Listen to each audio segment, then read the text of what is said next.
Hello and welcome to another Office Hours capsule. That's right, capsule. I know this is a little stuffy because I forgot to take my my allergy medicine recently, so I apologize for that. But this is a small segment of my long live stream, The Office Hours, which is 3 to 4 hours every Thursdays.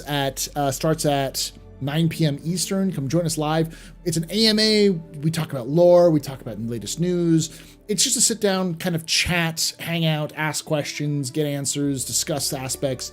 It's a fun time. So come join us there, twitch.tv/TheAstroPub and youtube.com/TheAstroPub live to join us live there. But this is a long running portion of my Office Hours capsules where I read the entirety of the monthly reports from Star Citizen. I usually do a PU and an Squadron 42. I actually recorded a Squadron 42 one last month, but I forgot to upload it and then I lost the footage. So, but this is the September PU monthly report. And it's important to understand that this is not a summary. There's nothing wrong with summaries.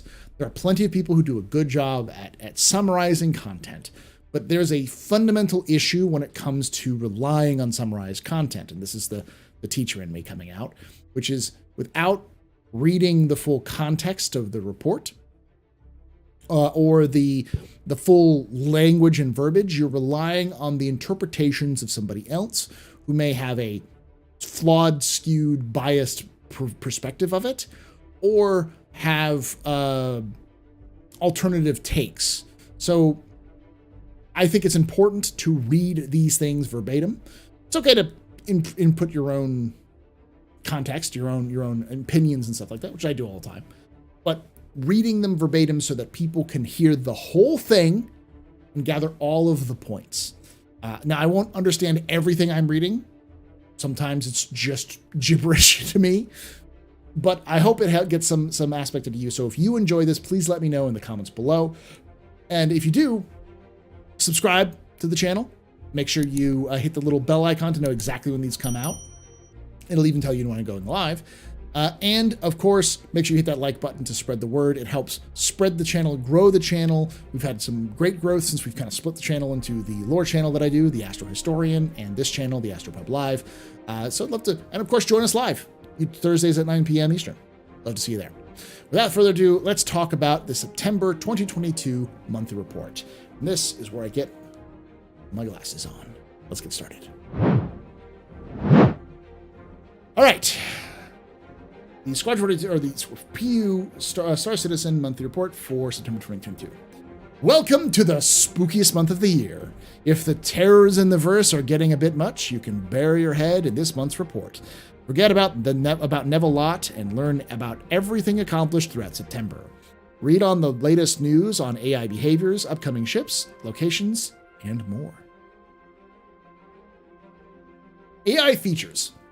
Last month, the AI features team continued to develop the traits that allowed for specialization of NPC behaviors in specific levels and scenarios. This included implementing the Sentry trait, which forces characters to use their defensive tactics and never leave cover unless compromised. This will be particularly useful for NPCs equipped with sniper rifles and rocket launchers. The Reckless trait is the opposite, forcing a character to only adopt aggressive tactics and never use cover options. This will be utilized by close combat berserker enemy types. There are also aggressive and cautious traits that'll adopt varying weights for cover use. They also implemented usables that will allow context-specific search animations to be played around certain level features. For example, vents over railings and around crates. This adds life to NPC investigations and gives them more opportunity to use the environment to search along with increasing tension for hunted players.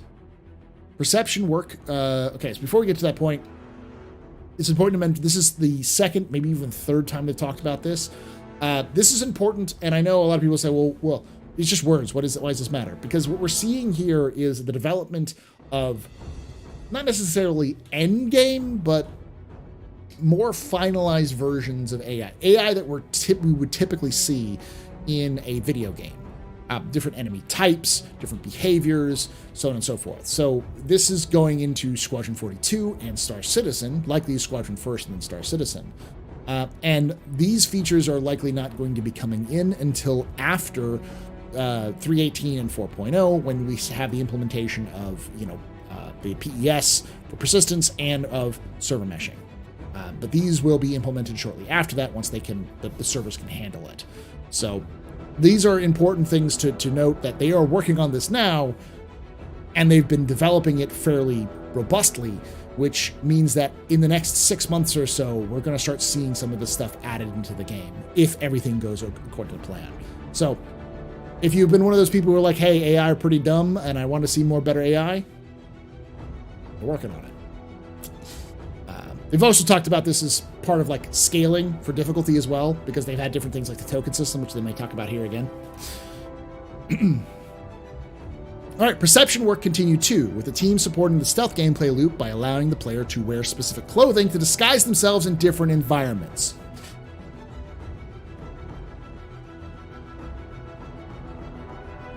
Hitman Star Citizen. That's awesome. That's something that people have been asking for a long time. Like, if you wear a Ninetales uniform, will you be able to get by Ninetales? So it's pretty cool. That's great. The designers can configure which clothing works for each faction and location, so that a successful disguise combines both player actions and configuration of the NPCs in the environment. Star Hitmans. The perception meter for detecting the player is a foe is then influenced by this parameter, giving the player more time to sneak into areas, especially when at a distance from the enemies. To support the scaling of perception ranges and times, new wild lines were integrated to signal this new gameplay. For example, a suspicious enemy will challenge the player if their disguise or behavior isn't convincing. On the animation side, AI features progress with human-female combat animations. So that's pretty good. The fact that they're already adding wild lines could signal that they're getting close to adding this into the game. We'll see. It's fairly likely that this is stuff that's added to Squadron, not to the PU yet. And that's where they're using this extensively to test. So we'll have to keep an eye on this in the future with future monthly reports. But I wouldn't be surprised if before the end of the year, we start to see some of this stuff being added to ISCs, because this sounds like they're coming to very specific scenarios and situations, which is something you don't usually get to until the base system is done. So it sounds like the base system is working really well. And the AI team has grown a lot and done a lot of work in the back end over the last year or so. So we're going to start seeing the fruit of that labor coming out soon. Flash. Shit. Yeah. Sign, countersign. Yeah. AI tech. Last month, AI Tech extended the functionality of navigation links, which involved finishing their work on ladder extenders. Now NPCs are able to use and traverse ladders in a similar way to players. They also extended navigation links to doors to allow NPCs to use the entire width of doors, useful for wider doors or for gaps in general. And enabled collision avoidance while traversing. They extended the way NPCs interact with closed doors too. The aim was to have the AI correctly understand which door panels should be interacted with during traversal. To achieve this, the routing functionality inside the usable system was improved to use entity links. So they're improving navigation. This should also help with the pile-ups in places like Lorville. For locomotion, they worked on reducing the foot sliding and leg phase blending. This involved reducing foot sliding during stop animations by matching the leg phase, adding support for selecting the best animation option based on the leg phase, and extending the system to implement new use of sharp turnings for walking. So they just tighten things up here.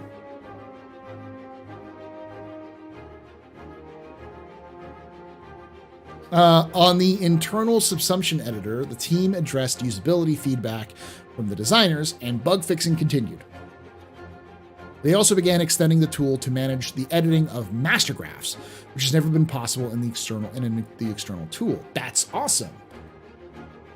So the subsumption editor is very recently been added to the team, so the teams now have access to the subsumption editor, which means that they can build AI to very custom settings for missions, for events, and so on and so forth. So we're going to they've recently added that to the last 2 months or so. They've added that, so we're going to start to see the teams begin to get good at it.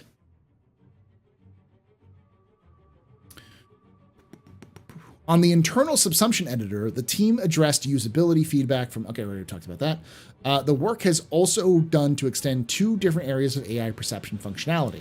The first not only allows NPCs inside ship cockpits to target on-foot enemies not visible to radar, but also allows NPCs on the ground to visually track large objects, such as vehicles, and engage in ground-to-flight combat. Very cool. Second is audio perception. Previously, NPCs could hear only any sound if they're in the right distance from it. Now, the hearing component and audio map use of the volume of the sound at its source and then calculate the strength of the audio received by the listener. This is used inside the perception component to influence the perception meter based on how strongly sound is perceived.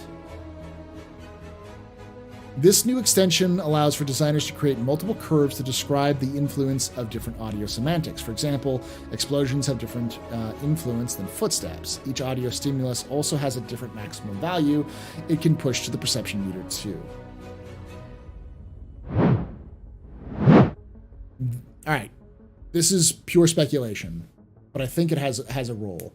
I wouldn't be surprised if they added player audio to that perception level. So if players are talking in game, then AI may listen to them. There's also a way you can toggle it, so instead of talking verbally, you can use the party chat, which would be like a headset audio. So that may also reduce audio or to nothing. So like to have players use party chat more than local chat. So, yeah, be interesting. This finally, AI tech for the AI tech, the idle system was extended to allow the designers to set up different weights on idle sets available in different usables. This allows them to better customize which idle set should be prevalent during the selection based on the environment they're creating. Okay, so different idols for different locations. Wouldn't make sense for people to be taking selfies in Pyro. AI vehicles. Vehicle AI and vehicle features work together on AI targeting things other than vehicles, such as turrets, components, and stations. This, combined with special behavior for strafing runs, allows AI to perform attack runs on stations. That sounds a lot like they're planning on an attack on stations. That sounds like we're going to have something to do with Al-Asar. That sounds like a big hint at an event at Al-Asar. Just saying. Or Pyro. Definitely could be Pyro, because I could see pirates attacking stations as part of a Pyro, just in general.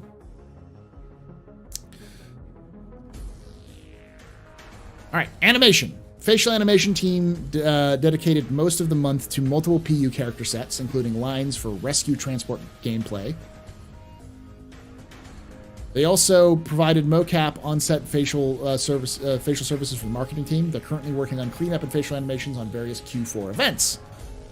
So multiple events. That's cool. That's a mention of rescue transport gameplay, so we're going to see some of that, likely with AI rather than players, so that sounds like they're working on that level too.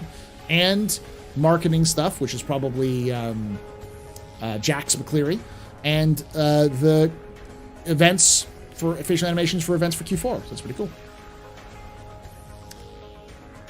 Art characters. The character art and tech art teams prepared various new armors, worked on the subscriber program, and progressed with Stanton's Earth fashion outfits. Hey, Earth fashion. Earth fashion.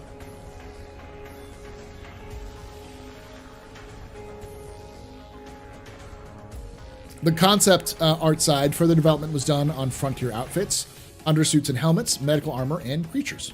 Hey, more concept creatures. It sounds like that they're going to be doing a lot more creatures here shortly, because that's what it sounds like. So, because this mention of and creatures for concept, we're going to see a lot more things fleshed out before the end of the game. Art ships. In the U.S., the vehicle team took the Drake Corsair through final art and are currently putting the finishing touches on the wear and tint systems. They created new geometry for the exterior of the docking collar and took it through final art with animations and lighting. Most of the team then moved to LODs on the damaged mesh. We're experimenting with a new setup to trigger lights on the exterior of the ship for specific states, such as landing and when using the lifts to allow for more dynamic lighting experience. Hopefully they work. Additional support was also given to the Drake Vulture ready for release. Get the Drake Vulture ready for release. Okay. In the UK, Ship Art continued to work on the Argo SRV, which is progressing through Greybox with only habitation remaining. The final art pass on an unannounced ship was completed in preparation for review this month. We're very pleased on how the ship turned out, and it was a great opportunity for us to push the workflow and visuals forward. For example, exterior lighting states, better looking glass, and glows on exterior lights, the new damage trims, and new artwork for countermeasures. Ship team. An unannounced ground vehicle passed its final review gate, with some small alterations to the dashboard being made to improve the visibility of the speedometer alongside polish tasks, which is likely the Steve, the Grey Cat Steve, STV. The whole sea polish pass was concluded, with all major bugs and improvements completed. The whole sea is done. Resource management pass with the Aegis Hammerhead continued, with a new gravity generator room being added. The team also began implementing the new component bays, so further working on the component systems. So for those who don't know, the component system, let's talk about that real quick. The component system is part of the game, but the other major part is these relays that they've been working on for like resource relays, which they showed off with the Hammerhead a while ago, where you're going to have effectively the old piping system, but each piping system is going to have these kind of areas where you can change or redirect flow for various systems, which allows for multi-crew gameplay so that you can have that engineer when you're being attacked and the captain screams, divert all power to starboard shields. They can divert power and move things. Think of it like kind of like like those like pipe games where you're kind of like moving, the water is going and you have to kind of divert the water around broken pipe sections or those sorts of things. That's going to be something like that. If you've played something like Star Trek Bridge Crew, there's a lot of that kind of diverting power to various systems into other systems. That's kind of how they're going to work with this. And it involves these nodes where these resources are going back and forth, which can be shut off, turned off, blown up. And that will also involve repair. Having to repair those is a big part of that. So that's what they're working on with, specifically with the Hammerhead. And the fact that they're doing a gravity generator room tells me that they're also working on gravity as a resource as well, which is something they want to do for push-pull gameplay. So there's a lot added to that specific reference. So, which we're going to learn more about with CitizenCon, which is probably happening right now or already happened by the time this is released. So we'll see that. The resource management pass on the Aegis Hammerhead continued with new gravity generator. Okay, I said that. Work is also completed on an upcoming variant. Oh, so we're going to get a new variant. I hope for a Terrapin search and rescue ship. This is pretty cool. This is actually a remake. This is Haskaha, who does a lot of my thumbnails are taken from Haskaha, who I've asked permission for, and he said he's giving me a blanket. He actually has a Patreon. Go subscribe to him on Patreon. You get early access to all his pictures. He does lots of cool things. He gives you credit for it, all that kind of stuff. You do like just $5 a month sort of thing. He does like $1 a month stuff too. You get all, it's pretty cool. Go check him out. He does really good stuff. That's great way of putting it, Fishy. We've been Tom Paris. Now we get to get better hands at being Geordie LaForge or Chief O'Brien.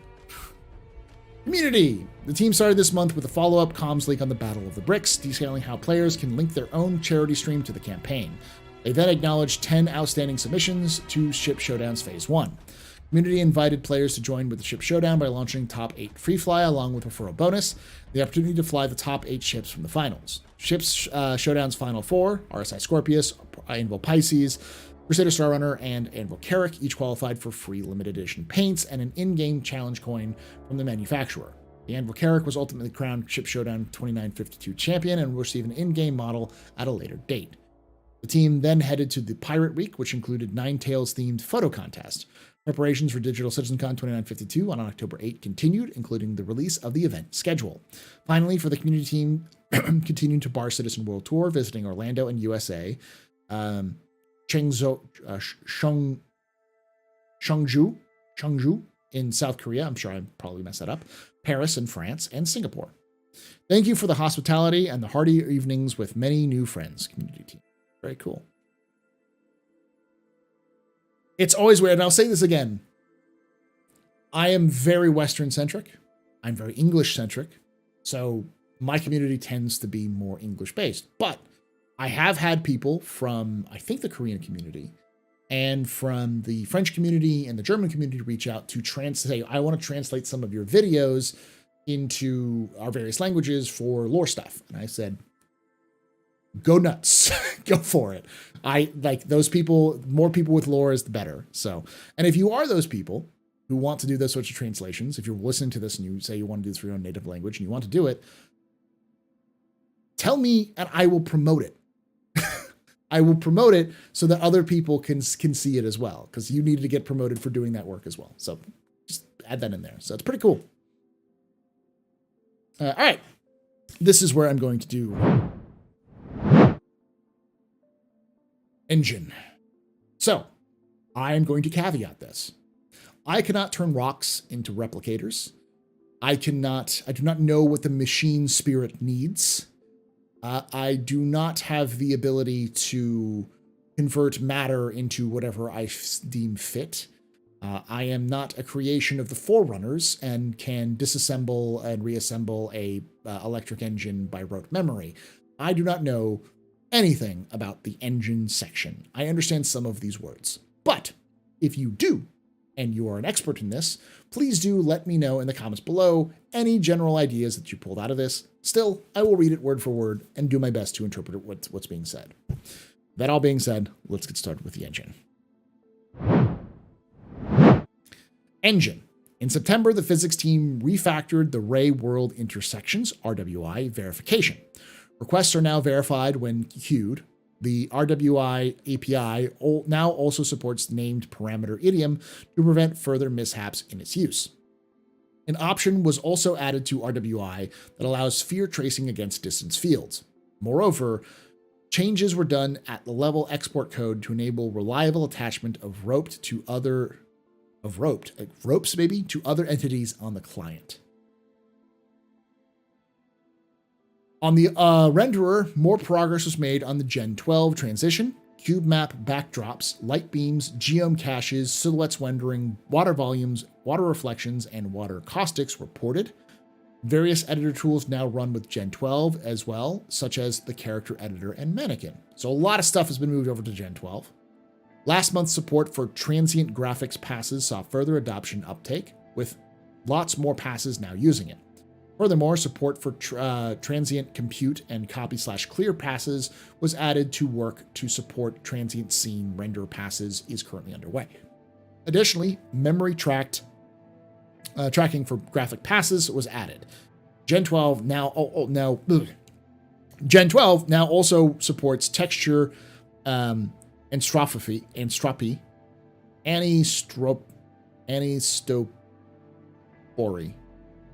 anisotropery overrides, as well as global MIP bias. Material resource binding was refactored, and alpha blending support was added to the hologram shader. Lastly, various optimizations were done to avoid redundant clears on render targets and updates on phase resources.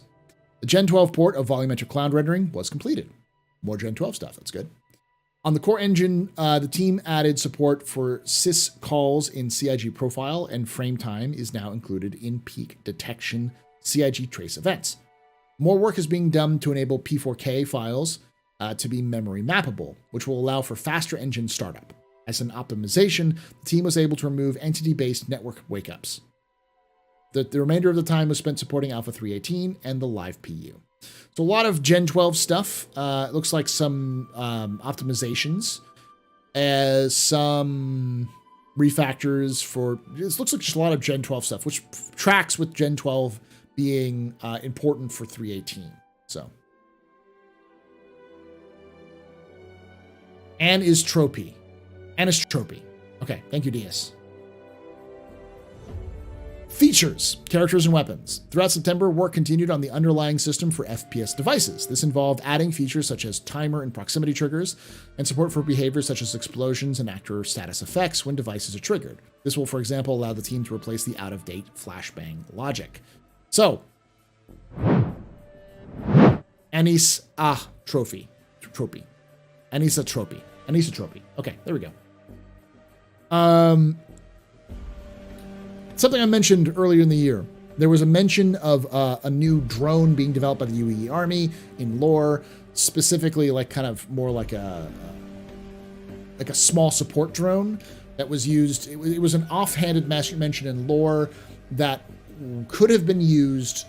They could have used a different example, which was more recent, which is the Valkyrie, which is already in lore for this as an example of something similar. This is around AI and stuff like that.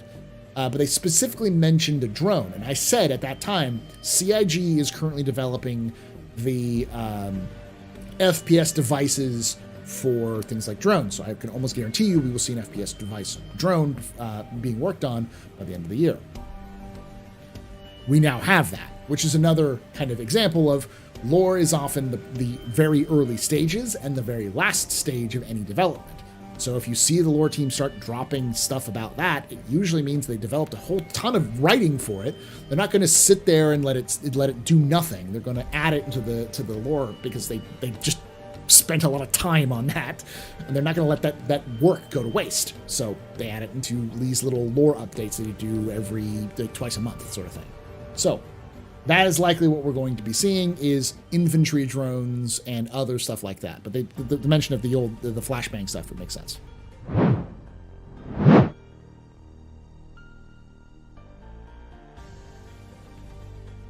The feature team also began prototyping the flow for restraining NPCs and other players, which will be used when enemy is incapacitated or surrenders. Player can apply wrist and ankle restraints to ensure the enemy is not able to recover and resume hostilities. Kinky.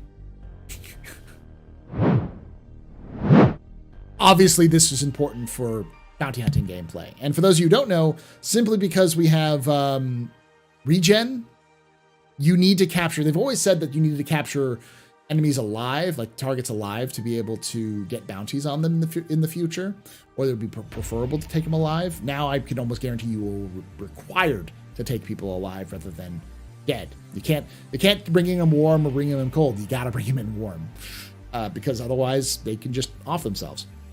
So now we have restraints added into the game, which is likely going to be a combination of NPCs and player activity, which we'll likely see in the near future. So the fact that it's done. Of course, another player or NPC may come along and remove the restraint, but it's a small risk for those who want to avoid using lethal action, which will have reputation negative impacts in the future too. So. Features gameplay. Gameplay features continue to support the release of Salvage T0. Additionally, they made several quality of life plans for mining and loot generation that will be worked on after release of Alpha 3.18. Sounds like that's not the case because I think those were added for 3.17.3, which was recently released as of this video, the recording of this video. Both features will receive a general balance pass, while the team is looking to improve multi-crew mining. For example, and adding benefits of using Argo Mole over several MISC prospectors. Work continued on Resource Network, which involved gameplay features working alongside vehicles to unify the way temperatures are controlled throughout ships, including coolers that some ships carry. That second part of that with like improving multi-crew mining, I don't think that's in 3.17.3, but that's maybe something to do later. So for those of you who are miners, it looks like you're going to start to see a significant use. CIG is going to force you to use their new mining gadget system. It's what they're going to end up doing, is either they're going to find some way of making the moles more valuable, which is going to force you to do the mining gadgets, which is going to decrease the value of solo mining significantly. That's just how CIG is going to roll. The further we get down this line of development, the more they're going to push you to working with other people or using other tools or techniques which are going to cost you money and time. This is just standard game development. It's their game. You're just playing it. And then Resource Network there as well is important, which involved gameplay features working alongside vehicle to unify the way temperatures are controlled throughout ships, including coolers that some ships carry. The temperature is going to start mattering as well, because if you don't know, space is cold. It's very cold. It's not, it doesn't really have temperature, but it's a vacuum. So you need to have temperature regulation. You need heat and cold. It's, respectably. So makes sense. And it's very difficult to get cool, to shed heat in space as well. So coolers are very important, and those are going to start impacting not only the function of your ship, but your livelihood. If you're shooting a gun until it overheats your entire ship, you're going to probably die of that heat, is what this is telling me. There'll be some serious problems that will add to not just your ship, but your character as well. More survival stuff. The EU-based PU team began supporting US counterparts on the cargo refactor as it approaches release. There we go. The first official mention of cargo refactor approaching release in the short time. So it's very cold in space. Yes. Features, mission. The mission feature team began this month preparing for the go-no-goes for Alpha 318 security post-career rework, infiltrate missions on Orison platform, and prison updates. A simple change to help prevent combat logging was also tested, with time being allocated for future work following feedback. Combat logging, there we go.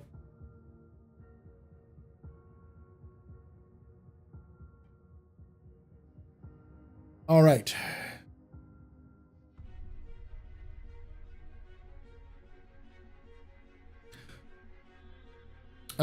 September also saw... testing progressed on the lessening of crime stat 1 and 2 severity.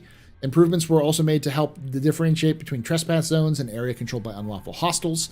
Significant progress was made on time trials 2, including improvements to allow designers to create an infinite number of checkpoints in any shape with the area tools. Nice. September also saw progress on the investigation mission mentioned in last month's report. We feel we're ready to let narrative go wild with creating mysteries aboard a variety of ships and surrounding environments. Mission features team. Something more like we've seen with the Black Kite missions and such. Work with UI on redesign of the contract manager began in earnest, with specific features and problems being worked throughout each week. Finally, mission features team plans for the team's work up in Q2 2023 were proposed, including many new and long-anticipated mission types. This may be related to the dynamic mission system, which has been worked on this summer. We're going to start to see a lot of these more mission types be introduced, because these types will be jigsawed into the game and lumped together during the random generating missions based off of the quanta. This is all good for those people who are looking for future gameplay in the game in Star Citizen. So that's good.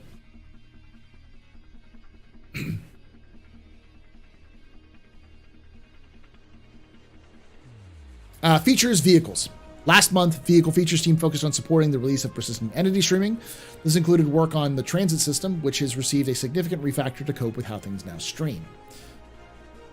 To point that out,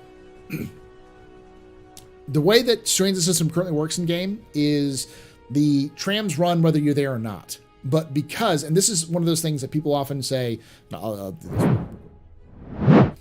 people have challenged me on this before, saying, Paul, the BES is not going to improve performance on the server side. That's not how it works. You're wrong. And here, let me explain why. The transit system is an indication of that. They've said this before, that currently in 3.17, the transit system works where the trams or the buses will, like those flying buses, will go no matter if there's anybody there or not. But if there's nobody around, say ArcCorp, when those buses are running, they will be streamed out of the game, out of the gameplay server, the DGS, dedicated game server. So if a new player then comes to ArcCorp, they need to be streamed back in. So they had to figure out a way to make the system work while it wasn't in the DGS. So it had to effectively somehow be running at a schedule which doesn't get interrupted when it gets streamed back into existence for the players, because it'll just go out of existence. And that's an example of anything that the players aren't actively interacting with in the DGS is going to disappear from the DGS. The dedicated game server will not care if it's there or not. It only focuses on around the players, which should, emphasis on should, not will, improve the server performance. So, and right now, and someone in the chat's already saying, but I thought that already happens. It does, but it's stored still in, it's streamed out, but it's still stored in the memory of the DGS. It's streamed out from the player's perspective, but it's still running in the DGS. So there's some things which will always exist on the game server, like special mission crates or those transit systems. They're still running. So even though nothing else is streamed in, those things are still going. So it'd be interesting to see like an empty planet that's just nothing with just little things driving around them is effectively what's going on. But it's still stored in memory, in local memory. It's streamed out of the active memory, but it's still stored in local memory. Now that's going to be removed entirely and no longer stored on local memory. It's stored in the back-end servers. That's the whole concept. So for those who were saying, Paul, that's not how it works, you don't know what I'm talking about, please show me otherwise. This is what I'm seeing. Please tell me I'm wrong in the comments below if I am wrong, and educate me if that's not the case. But based off of everything I've seen and everything they've said, that seems to be the case. And this is an example of that. So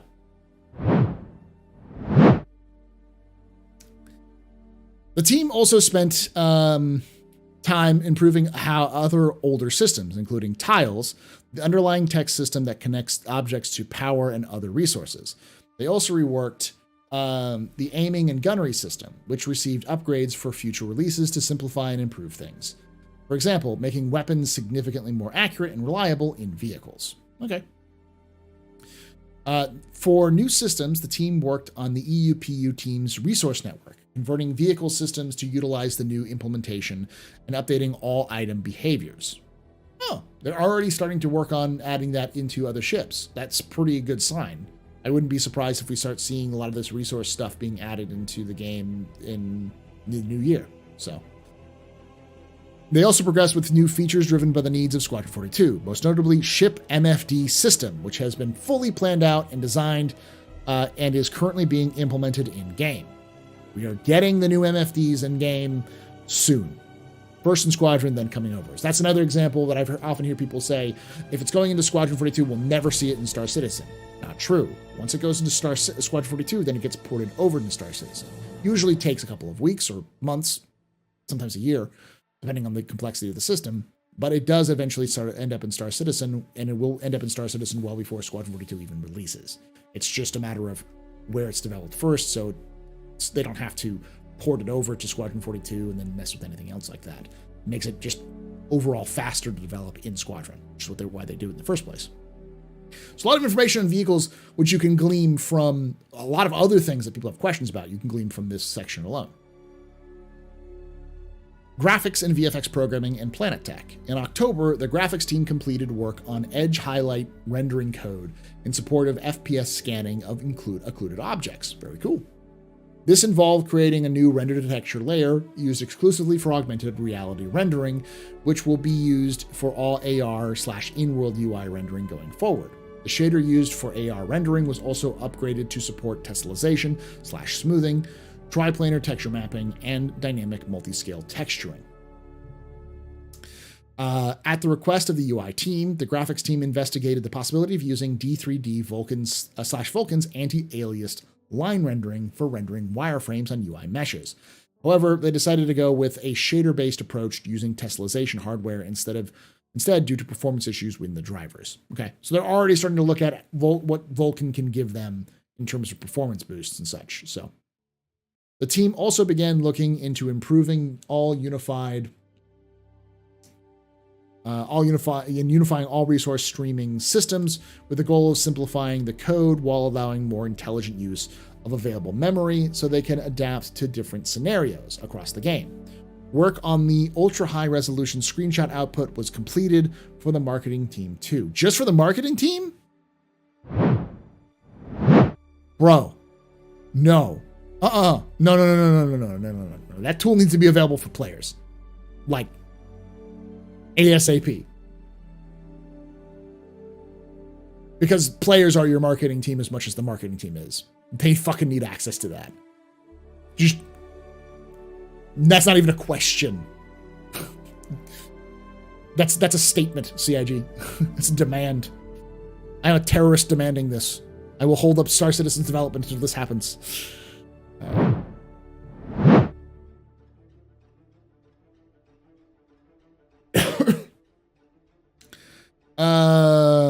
Right, where was that? VFX programming continued to work on the damage map feature for salvage. This included supporting the vehicle artists to get the most out of damage shader, adding support for vehicle debris, and fixing bugs.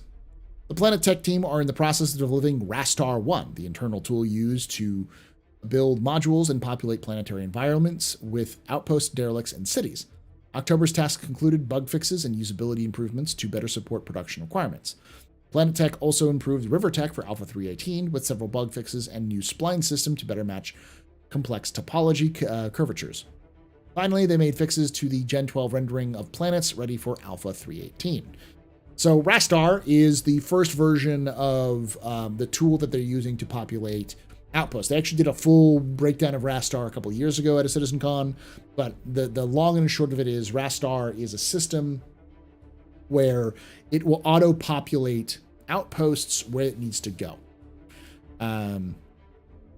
Someone pointed out cities, outposts, derelicts, and cities. Yes, that it basically will allow them to speed up the progression of building landing zones or locations faster. So, because like if you have the auto-generated terrain, which is like hills, and you want to build a city there, or a town, or an outpost, or put a derelict there, you're going to need to flatten out that area so you don't have like weird clipping issues. It's a whole tool to build interesting terrain and stuff like that. So, and we also know that Rastar eventually will be how players build their own outposts. So how Rastar will function is a lot how players will end up building their own bases. Same system. So, all right. Lighting. Lighting continued to work on Pyro's Ruin Station through September. They also completed the necessary lighting passes on updated Security Post Korea, working alongside the core development teams to push it to final. Lighting also fulfilled requests for footage that will be used for an upcoming event. Interesting new event. Ruin Station's good. We're starting to see a lot more information about Ruin Station being worked on, which is good. It means that it's heading to more of a finalized state. From the last we've heard about with Pyro, it was one of the last ones that has yet to be done, and it's the main landing zone of Pyro, so it needs a lot of work. And for those of you who don't know about Ruin Station, Ruin Station is a battle zone. It's not just a landing zone; it's also a full-blown, almost like planet.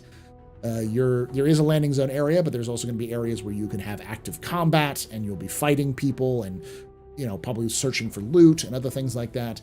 So it's part landing zone, part planet, like a miniature planet in its own scale. So it's very different from anything we've experienced in the past. And Quasar is the internal system for them to manipulate quantum? Yes.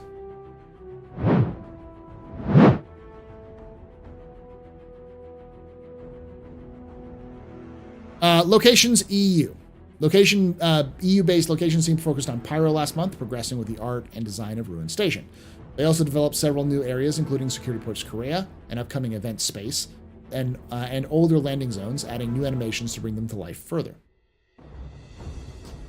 Narrative.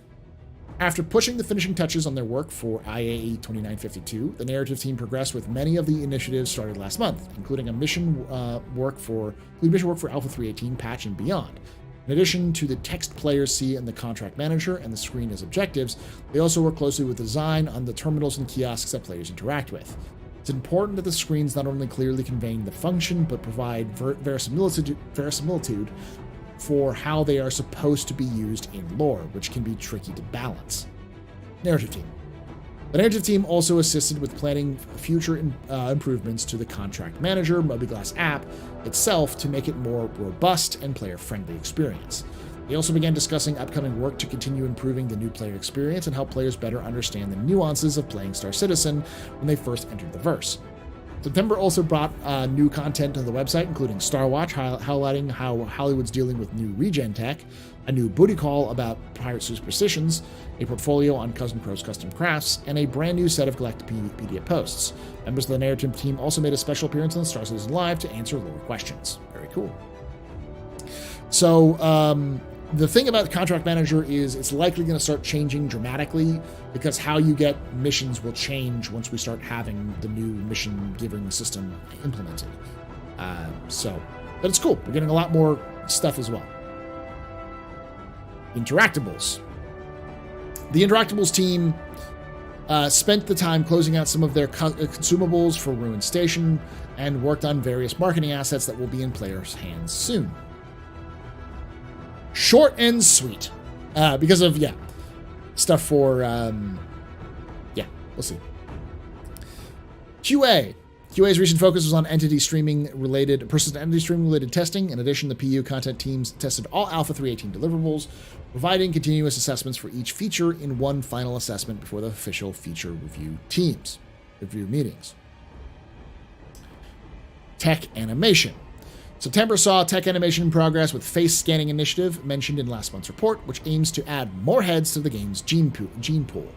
The initial scan session saw an extra 20 female heads scanned, which are currently being processed by the art team. Tech animation will then rig and implement the assets into Engine. That's pretty good. Alongside this, the team explored and refined their methods for implementing geometry caches into Engine and Maya's deformation technology. We have some exciting developments with some of our elements in-game that will take them to the next level of visual fidelity, tech animation. Tech animation also assisted in the creation and implementation of new enemy types that are being worked on by other feature teams, which we kind of saw already.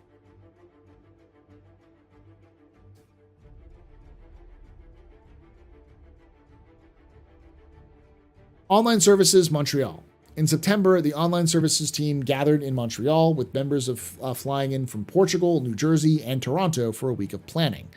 They also prepared for Alpha 318's Evocati release, which included bug fixing, service deployment testing, and debugging in the new login flow process. They also progressed with several features needed for persistent entity streaming for Alpha 318, including how shards handle crashed states, transactions, anti-cheat, and account resets. Finally, for online services, they tacked down and fixed long-standing bug that prevented players from being able to refuel or restock munitions at landing pads. This is just the back-end online services team. Live Tools, Montreal. The Live Tools team finished integrating the new module dedicated to seeing infractions committed by players. They also worked on a design improvement for GrimHex, or for Hex. Hex is a different tool that they're using. That's cool. So we're going to start seeing an improvement of the criminal system. Finally, for those of you who don't know, one of my biggest issues with Star Citizen right now has to do with the crime system. The crime stat system is terrible. It worked for a work in progress placeholder, but we are well beyond that stage of development, and a full, better, robust version which integrates like reputation and other things needs to be done sooner rather than later. Might as well get started, especially with all the systems already in place. So I'm glad that's sort of what they're looking at. So UI team. The UI team continued their ongoing work on the star map last month, adding new tech to allow them to create interactive holo volumes using the UI system. This provides them extra flexibility without having to rely on content teams if they want to add 3D holo volume to the game. As well as being used on standard ship radars, this will make it possible to have large, real-time holospheres on capital ships in the future. Very good, cool. In preparation for Alpha 318, they also closed they also closed out the remaining persistence-related UI code that uses loadouts. And lastly, VFX. Last month saw the continued prototyping of quantum travel VFX rework with focus on refractive elements to emphasize the forming of the hull-hugging bubble. We can actually see the warp bubble while the ship's drive spools up. Salvage effects also continued with visual balancing to allow for the best possible read to help players understand what's happening throughout the whole stripping gameplay loop. A new vehicle had its VFX pass completed, with 2 other vehicles entering VFX production after the completion of their pre-production phase. Finally, various bugs and tweaks were made to the new derelict locations, as well as some miscellaneous fixes to other areas of the game. All right. So, in summary, lots of VFX work. We're seeing some new UI stuff, especially HoloGlobes getting some work. Improvements to, or the initial start of work on the infractment system, as well as Hex, which is, Chad is reminding me, is the AI economy simulation stuff. I think it has to involves that, yes. Some online feature stuff, especially with persistent entity streaming. We're seeing some new customization options with like player customization, as well as boosting up player fidelity. QA helping out with 318, interactables, some new stuff, as well as consumables for Ruin Station. Narrative is working on a lot of stuff with Contract Manager and design key terminals and kiosks. Maybe, because this is one of the things that a lot of people talk to me about with the lore stuff, is that they feel like they'd have a lot more buy-in with the lore if they could read it in a kiosk or in a game. So maybe that's a good idea. Maybe that's what they're working on. Because I'm sure I'm not the only one who's been hearing those complaints. They're also working heavily on Pyro and Ruin Station. There's a lot of emphasis on Ruin Station being worked on, which is good. There is stuff about Rastar being kind of finishing up. More resource systems. Let's see what else we got.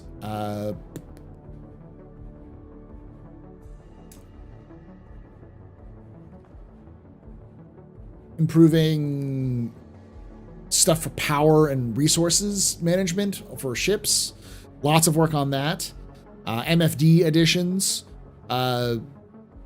We also see new mission features for lots of stuff for 318, and the contract manager being brought up again. Salvage worked on, as well as cargo refactor stuff, and temperature aspects, changes to be more multi-crew oriented for the game. NPC scanning, FPS devices, getting a lot of work, lots of Gen 12 stuff. Community doing lots of cool stuff. The whole sea is done. The Aegis Hammerhead is finished up with a lot of its resource stuff. A new variant is in the works. Final art pass is completed for a ship. The Argo SRV is going through Greybox. The Drake Vulture is done. And the Corsair is done, as well as a new vehicle is being worked on, which is probably the Grey Cat Steve STV. We've seen new outfits, new creatures, new helmets, new medical armor, new outfits in general. AI are doing things like strafing runs, new facial animations for AIs. Lots of work being done on AI tech for navigation, for behaviors, for the trait system to make them more dynamic and interesting. And for those who don't know, the trait system is not just for combat. That's what they're using it right now, but it's for all behaviors. So if you're a pirate and you're pirating an NPC, that trait system will determine how they react to being pirated, being pulling out of quantum and disabled, how they function, if they just cower, if they try to fight back, if that sort of thing. So the trait system is their kind of catch-all system for all AI behaviors and subsumption logic. So we got that going. So that is the September AI, the AI. There's a lot of that. That's the September monthly report. As always, I want to hear your thoughts in the comments below. Do you want me to keep doing this? Do you find it helpful?